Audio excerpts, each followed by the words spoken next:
For centuries, the old kingdom of Ceylon, or the island of Tapropan, as the ancient Greeks called it, was an important port and trading post.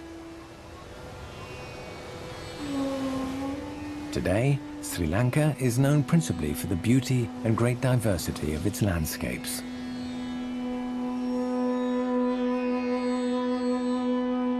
Despite a 30-year-long internal conflict, the Sri Lankans remain alive to the wisdom of Buddhism and understand the importance of preserving their island's biodiversity.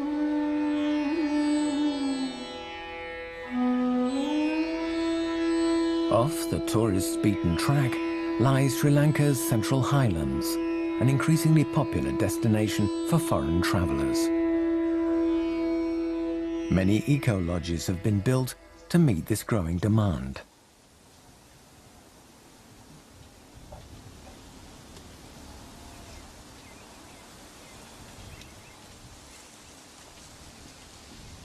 On the edge of one of the country's largest national parks stands the eco-lodge owned by Dane Lars Sorensen.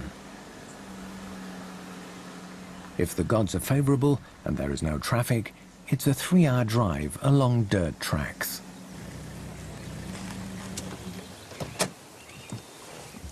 Hello. Hello, Mr. Vimal. Yes, you are Mr. Lars. Yes. Glad to meet you. Yes, nice to see you here in the jungle. Yes, that's welcome. okay. Today is a crucial day for Lars. He's welcoming Vimal, a rather special visitor, who may hold the key to Lars's financial future. He'll be deciding whether or not to send Lars the customers of the travel agency he represents. An almost impossible marriage between ecology and economics. The radical nature of Lars's project hurts him financially. To limit man's impact on the environment, he refuses to accommodate more than 2 couples in his eco-lodge. And that means few financial rewards. Okay, Mr. Vimal. Yes. Please come inside Thank the you. tree hut. Sure, that's nice. You get nice views. When I began developing ecotourism here, I made this place, the immediate area around the lodge, to jungle. So what type of activities do you propose to your clients here? The main thing, if we think about the experience here, living as close as possible to nature, living with the birds, with the wild animals, living with natural materials, that is the vision, if we think in terms of experience.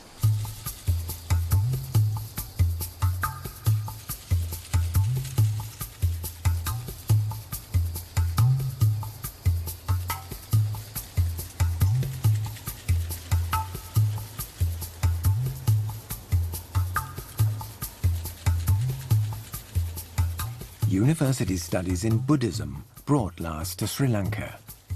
That was in 1999, in Kandy to be precise. Buddhism and ecology. Lars has put a lot of time and effort into his eco-lodge and has invested in the island, its inhabitants and its ecotourism plans.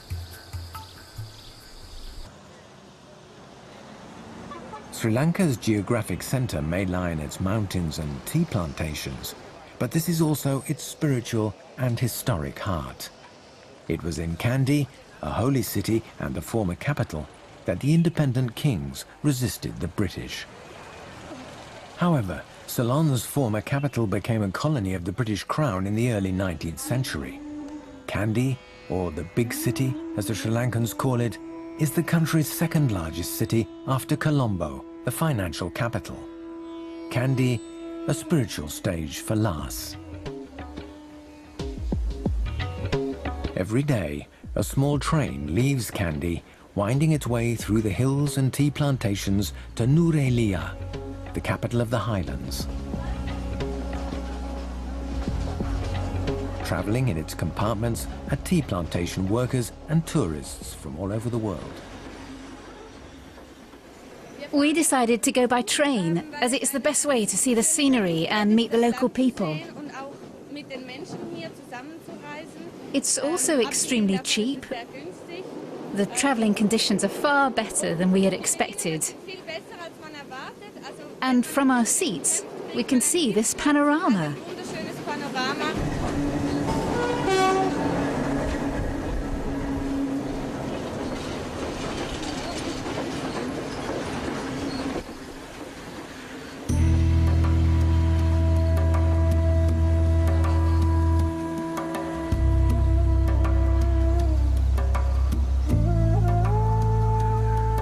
Sri Lanka is the world's leading exporter of tea. The tea industry employs some 700,000 people. Half of these are tea pickers, a job reserved exclusively for Tamil women. As for the environmental impact of this industry, it's a picture of contrasts. For although tea growing hardly requires any fertilizer, it has led to the destruction of 250,000 hectares of forest. The women toil at high altitude, often in the cold and the wet, and always on steep slopes. They work in small groups, and in this season, swarms of starving leeches cling to the tea bush's leaves. These bushes would grow up to 20 meters tall if they weren't disturbed by the tea pickers.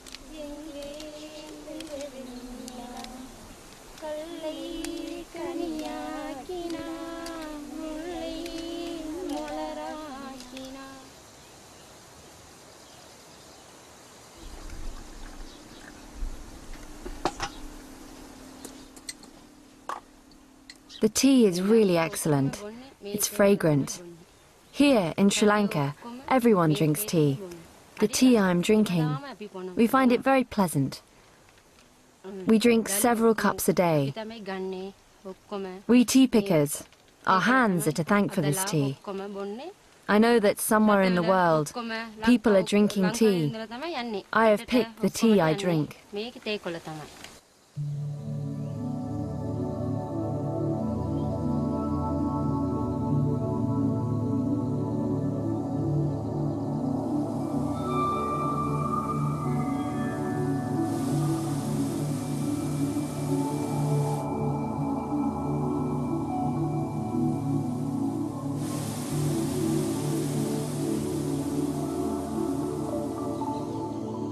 Adams Peak, in the heart of the mountains, in the tea-growing area. Thousands of visitors, pilgrims or hikers come here to get closer to heaven and the gods. For over 1,000 years, Adams Peak has been a sacred mountain for followers of 3 of the world's major religions. According to the Sri Lankans, Adam, Shiva or Buddha left a giant footprint on the top of the last paradise on earth. This paradise can be reached by climbing several thousand steps. Mere mortals are drawn by the beauty of the place and the sense of the divine.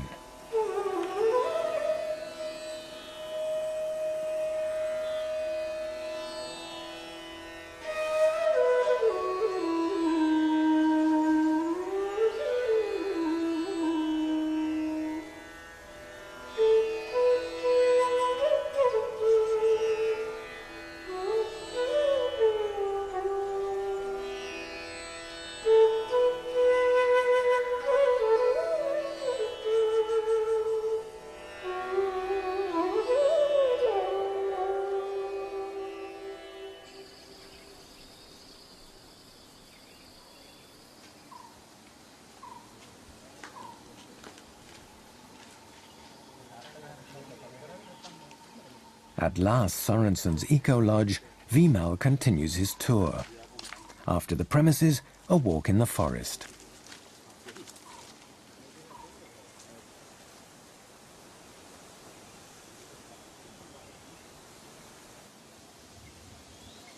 Lars is going to see if any elephants came in the night.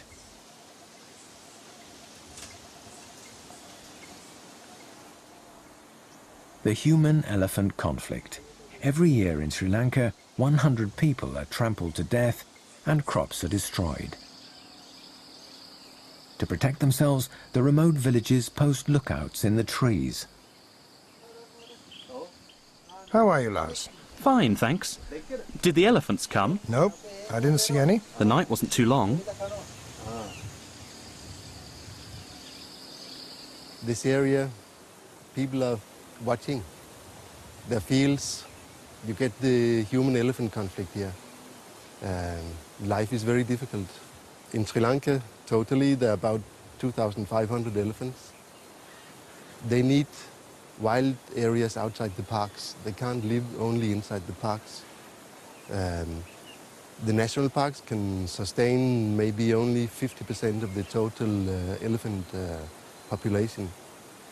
So it's very important to try to preserve wild jungle areas like this.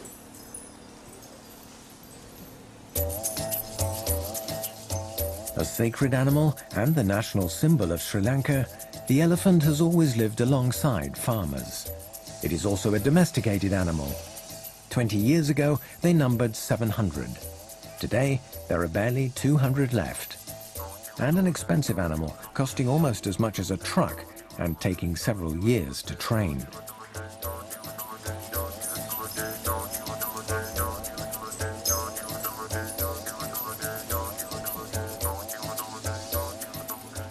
The mahouts fear their livelihood will soon disappear.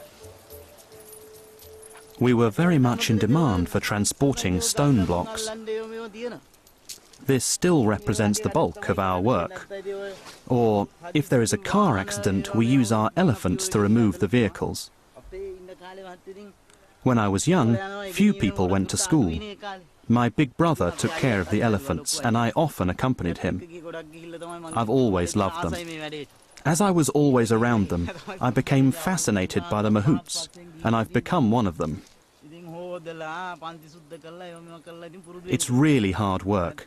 You have to take good care of the elephant. If you don't look after it, you can't get to work well. Young people are not interested in working with elephants, and it is almost impossible to find an apprentice these days. Everyone used to dream of becoming a mahout. Times have changed.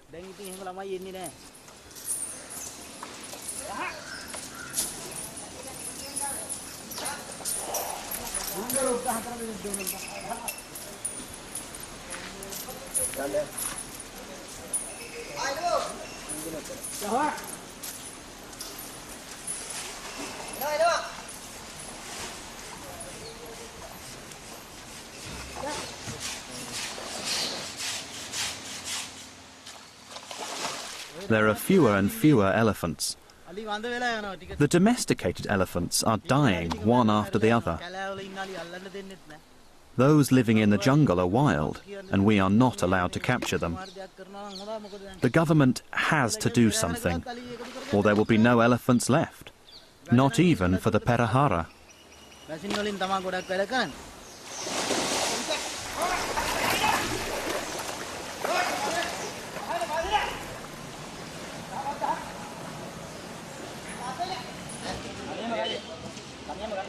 The 30-year civil war between the government and the Tamil Tiger rebels has claimed thousands of lives and left many animals maimed.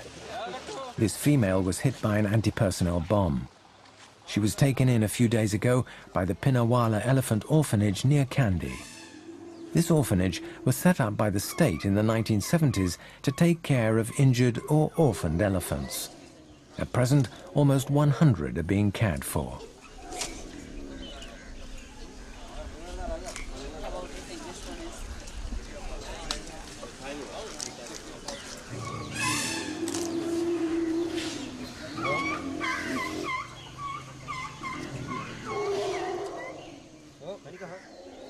The calves often fall into the farmers' ditches.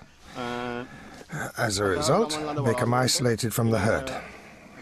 Other elephants get shot, die in accidents, or they're injured, attacked by wild animals. Their calves become orphans. It is the young elephants, alone and sometimes injured, who come here to Pinawala. It is our job to treat them and make their lives as pleasant as possible.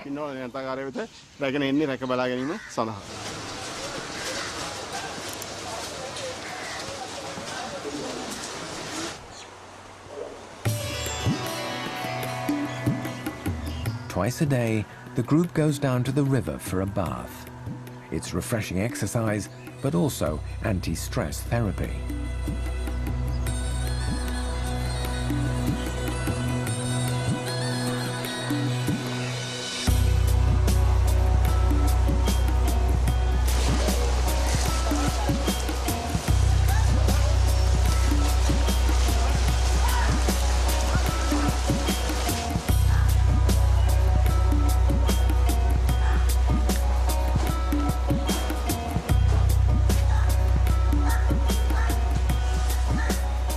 This has beneficial effects on reproduction.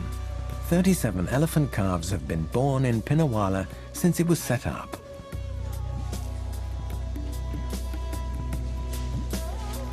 The Pinnawala Elephant Orphanage is financed by fee-paying visitors, donors, and its elephant fostering scheme.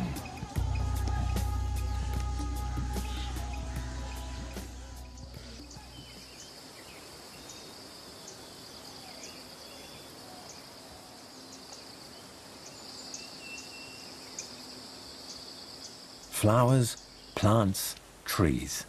The vegetation is lush and abundant. Traditional medicine makes use of many of Sri Lanka's plants. There are lots of medicinal plants. Look, this one, for example, is used to treat the eyes. It's a very powerful medicine. This is madrathala. It's crushed and used as a mosquito repellent. This plant is edible, but it is also a medicine used to treat depigmentation. The study of nature and the use of wild plants lie at the heart of one of the world's most ancient systems of healthcare, Ayurvedic medicine. Roughly translated, Ayurveda means science of life.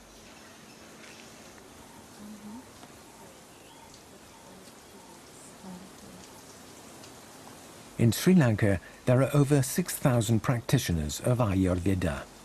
Their diagnosis is based on 3 criteria, somewhat strange to the Western mind: the patient's internal balance, dietary habits, and astrological chart.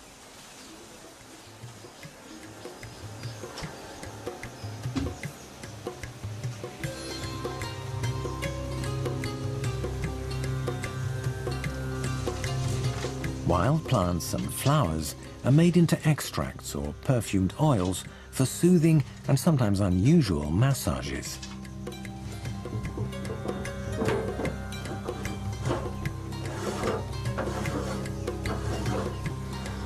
One unusual massage involves the gentle pouring of warm oil over the forehead.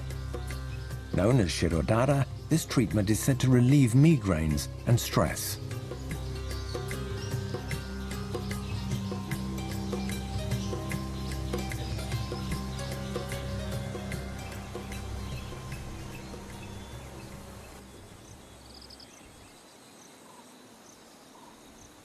Many lakes dot the landscape. They are ideal spots to discover and observe local wildlife. Here at the lake, as you see, this is a fantastic and magic spot. We see wildlife here in the dry season mainly. Right now you can see birds, you can see Brahmina kite, pelicans, white-bellied seagull. It's a very good bird place.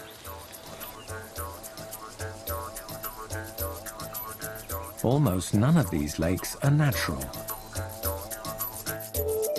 Made over 1,000 years ago for and by the sovereigns of the time, they constituted a sign of power and wealth.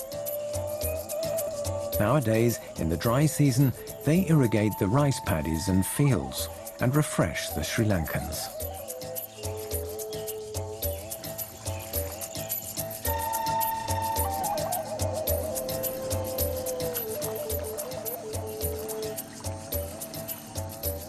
As he himself says, Jayasana is the boatman of the sunken forest. Aged 51, this fisherman knows the secrets of Kandalama Lake. The tips of these submerged trees are a reminder that this area was once forest land.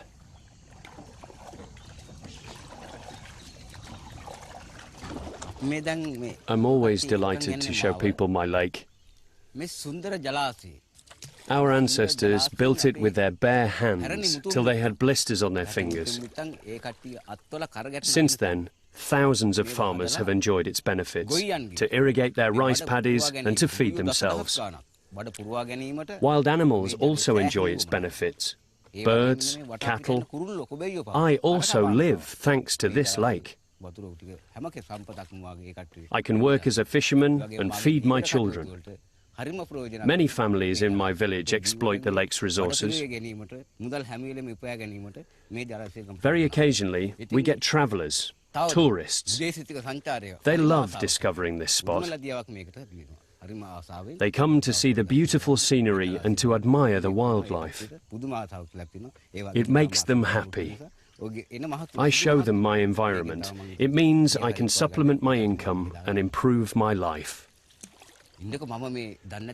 Let me take you to a special place, a secret place few people know. It's a wonderful, magical spot.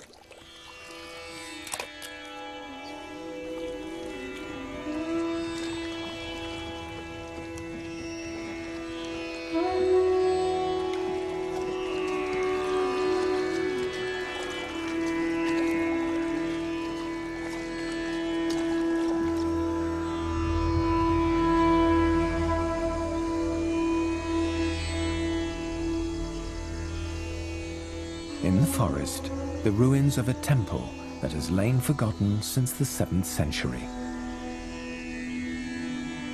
This building attests to Sri Lanka's spiritual history. 500 Bons lived here. They withdrew to this forest hermitage to meditate. These days, no one comes here apart from Jayasana and the few foreigners he occasionally brings.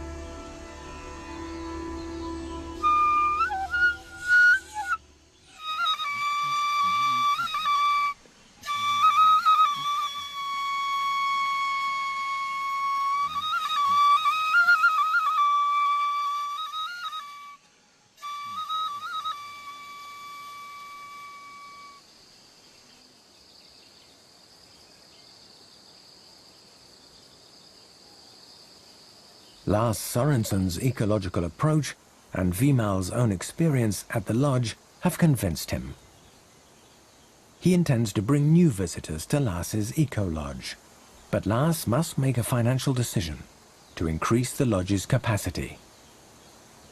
This is the whole point. We don't want to become a mainstream conventional hotel here.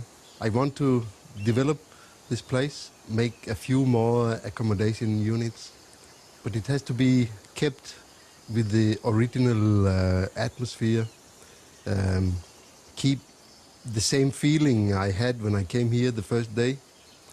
So it has to be a very discreet and natural setup here. Otherwise we cannot coexist with the wildlife. Probably there is no other way to conserve the last wilderness areas of Sri Lanka. Sri Lanka is a nature tourism paradise.